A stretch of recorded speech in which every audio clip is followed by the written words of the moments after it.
As to why potassium is so important for bodybuilders, I'm going to cover that in another video. But in this video, I'm going to talk about sources because I'm really excited that I'm finally learning good sources of potassium for bodybuilding.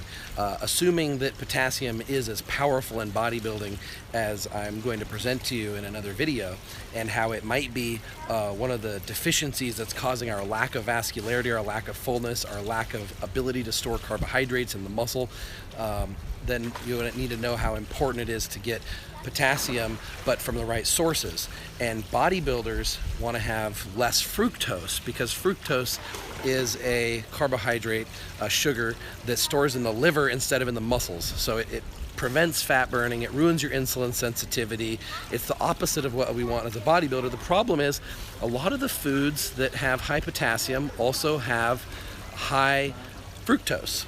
So the key is finding foods that have more potassium per amount of sugar. So even though coconut water and bananas are fantastic sources of potassium, they also have a lot of fructose. So I'm going to go over a list of different things that I've been trying to eat here in Thailand that are high in potassium, and I'm noticing a big difference in my physique transforming from increasing my potassium. And they don't have potassium pills here. If I were in the United States, I would use New Salt. New Salt is a salt replacement. It's potassium chloride, and you can just sprinkle it on your food, or I could go to the health food store and I could buy potassium tablets. But here, the best source of potassium I could find is a baking ingredient, cream of tartar. It's got 16,500 milligrams of potassium per 100 grams.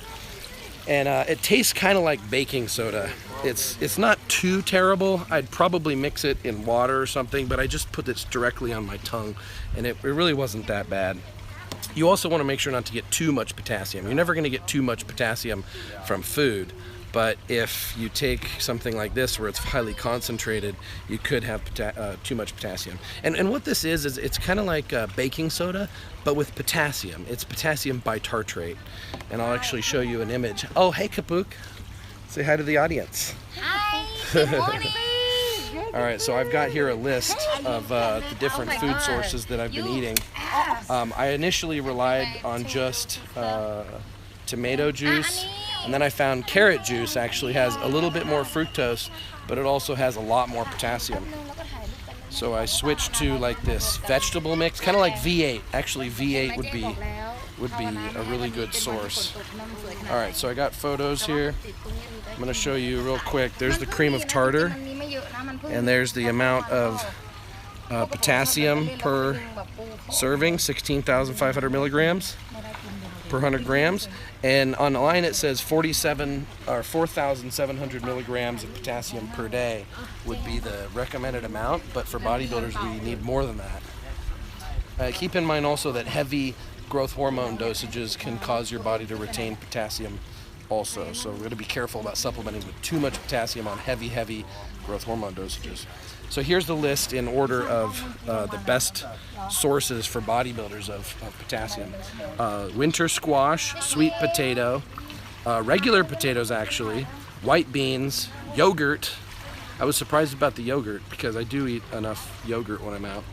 Halibut, as far as fish are concerned, most fish have more potassium. So if you're going to choose a meat source, you want to choose usually fish or pork. And lastly, chicken is still pretty good. What's the recommended daily of intake of potassium? Someone just said.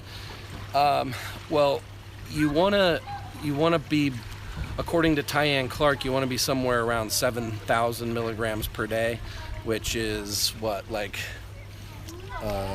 not quite double, a little less than double what the normal person would take in. But most people don't eat enough vegetables to get enough potassium anyways. Yeah, Ronald, 4,800 is what the normal person wants. The theory is that bodybuilders need a lot more potassium than that. And since I've jacked up my potassium dosages, like I said, I'm noticing my muscles are filling out a lot better. All right, Camel Colt checking in. All right, good. Well, we're referring Ethan to the to Tyann Clark's potassium protocol, so I'm glad you joined us. Orange juice also has a lot of potassium, but see, that also has more sugar. Cantaloupe, again, banana. So those are the things that have more sugar but less potassium ratio, but still a good source of potassium in a pinch. And milk and lentils. All right, so to summarize, cream of tartar is my choice if I can get it. If I can't get the cream of tartar, then I'm using the tomato juice, the carrot juice, basically all the vegetables that I can get in, and less fructose. Be swell and swole, my friends of freedom, pioneers of human evolution.